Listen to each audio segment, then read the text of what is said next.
Milienne, est-ce qu'on n'a pas de vraie politique industrielle, une politique industrielle qui pourrait passer par l'Europe plutôt que par les États-Unis, avec General Electric qui rachète Alstom? Il y a un vrai constat de toute façon, et là je rejoins un petit peu Daniel Fasquelle, c'est qu'effectivement la politique industrielle de la France, elle doit être à l'unisson de la politique industrielle européenne. Mais il faut qu'on en construise une vraie. C'est-à-dire que nous aussi, on ait des systèmes de protection par rapport aux géants internationaux qui veulent investir sur nos territoires et qu'on ait la possibilité de créer des géants industriels aussi. On l'a vu quand il y a eu le désaccord européen sur Alstom et Siemens, qui, moi, à mon sens, nous, en tout cas au Modem, on ne le comprend pas. C'était l'occasion de créer un géant de compétitif au niveau mondial, et l'Europe l'a refusé. Ça fait vraiment partie des travaux que les députés européens vont avoir à engager. Pour ce qui concerne General Electric sur le territoire de Belfort, évidemment, ils n'ont pas tenu leurs engagements, mais comme Ford n'a pas tenu les siens, et là-dessus, il faut qu'on soit effectivement plus ferme.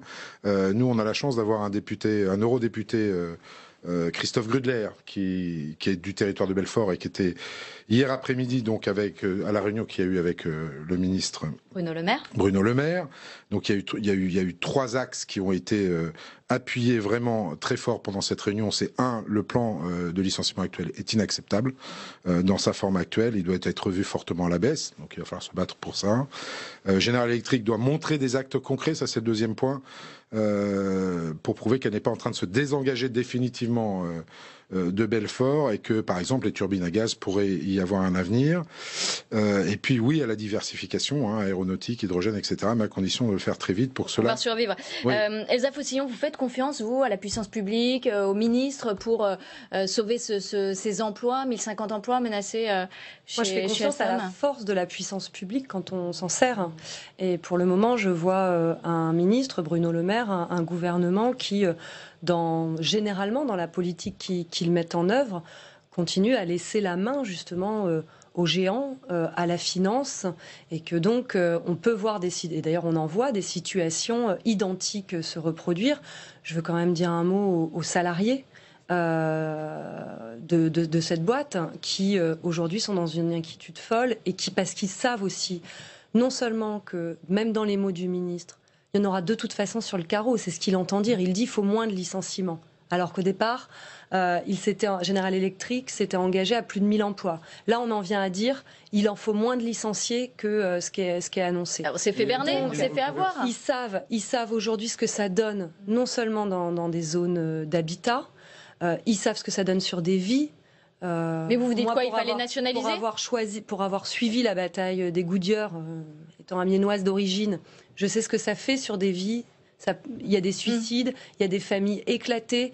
Donc il y a un moment, cette politique, non seulement qui n'est pas à la hauteur sur une ambition industrielle, tournée vers la transition écologique, et qui en plus laisse la main sans arrêt à la finance, et qui même lorsque... La solution, c'était la nationalisation. Déjà, General Electric, disons-le, est une entreprise qui bénéficie de commandes publiques importantes, et pour autant, on a un ministre qui vient quémander devant General Electric qu'il y ait un peu moins de licenciements. Ça suffit, cette situation d'une politique néolibérale qui fait confiance a priori et qui ne met jamais non seulement de garde-fous, mais qui en vient finalement à laisser partir. Et ça fait un moment qu'on le dit. Moi, je suis assez cohérente il faut mettre un peu des garde-fous à cette politique libérale. Bruno Milienne, c'est un peu trop ouvert.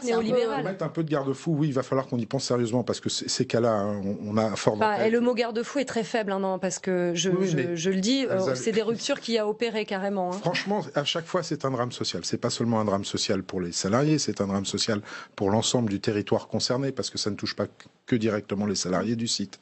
Donc ça, il faut vraiment qu'on s'engage là-dessus. C'est très important. La deuxième chose que je voudrais dire sur le territoire de Belfort, il y a un appel au rassemblement de tous les élus, je crois c'est le 22 juin prochain, justement pour montrer avec force que le territoire de Belfort, que ce soit les élus locaux, les syndicats, et je pense que les eurodéputés seront présents également pour faire bloc. Il y a une proposition de reconversion du site qui a été entamée par Bruno Le Maire avec un engagement ferme de demander à General Electric d'abonder à la création de cette société de reconversion du site sur les 50 millions d'argent public qu'ils ont reçus parce qu'ils n'ont pas tenu leurs engagements.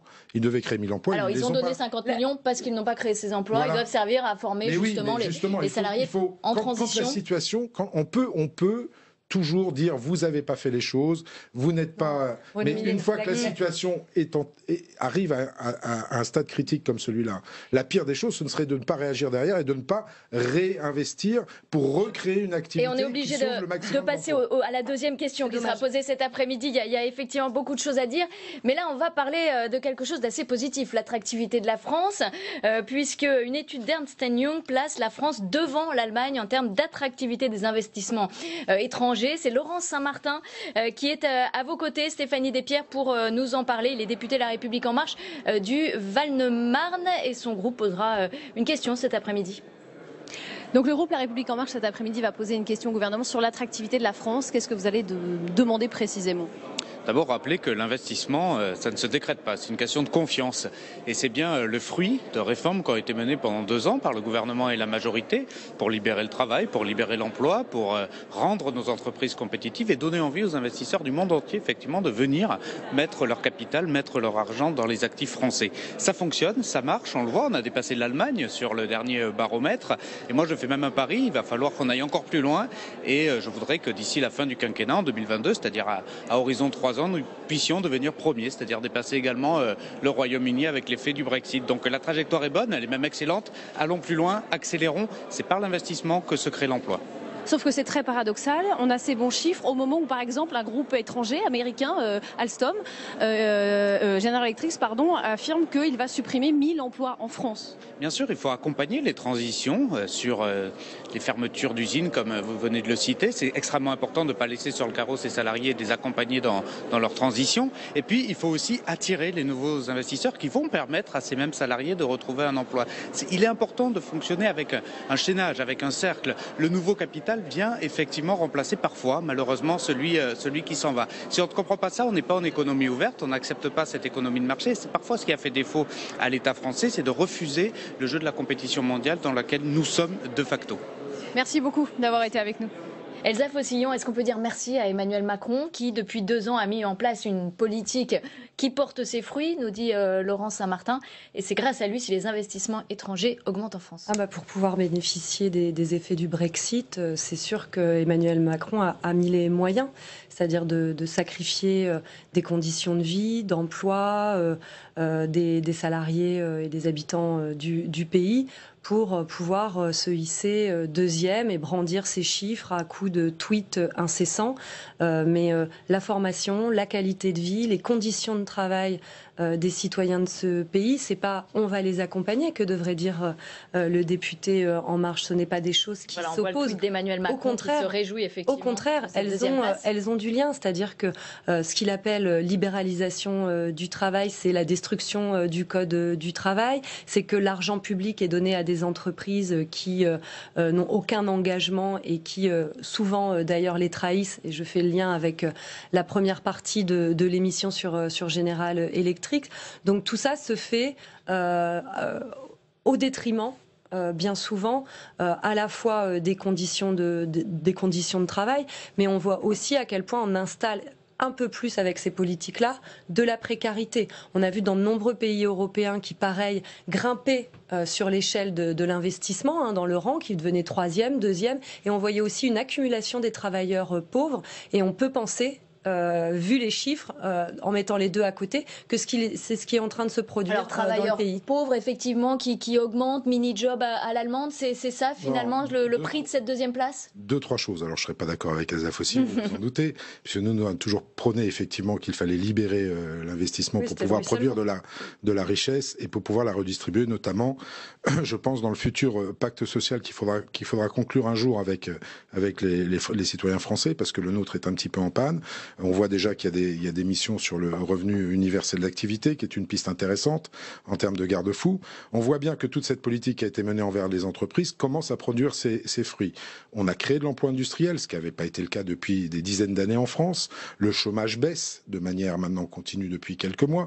Donc l'emploi repart et on est en train de réunir les conditions pour que ça reparte. Et quel est le meilleur bouclier social pour tout individu, si ce n'est celui d'avoir du travail? Donc on fait tout pour effectivement que le travail revienne sur le terrain et je pense qu'on va y arriver. Après, Je le dis encore une fois, je l'ai déjà dit, j'ai eu l'occasion de m'exprimer là-dessus. Il faut effectivement qu'on s'attache, une fois que les conditions de cette croissance ont été réunies, elles commencent à être réunies, qu'on s'attache à créer ce nouveau bouclier social qu'on doit créer en France et peut-être porter aussi en Europe. Oui. Là, vous allez être d'accord, ce bouclier social, le revenu universel d'activité. Il y a une telle destruction des services publics, venir parler de bouclier social, c'est une blague. On n'a pas changé notre bouclier social en France, finalement, depuis De Gaulle. Il faut que maintenant... Il faut renforcer les droits des salariés, ce que il vous faut dites. qu'on arrive à faire un bouclier social qui soit la réalité exacte de ce que le monde nous impose en termes économiques et qu'il faut qu'on protège. Il vous reste quelques secondes, Elsa Fossillon, sur ce bouclier social, quand même. C'est cynique de venir Non, j'en raconter suis persuadé, ça. moi, c'est pas du cynisme. Mais non, mais parler de bouclier social, quand il y a eu les ordonnances travail qui viennent mettre les salariés dans des situations justement de chantage à l'emploi. Le chômage a baissé, la formation repart. Quand les urgentistes aujourd'hui disent on ne peut même plus assurer nos missions. Ça, c'est un autre problème, les urgentistes. Quand d'un autre côté,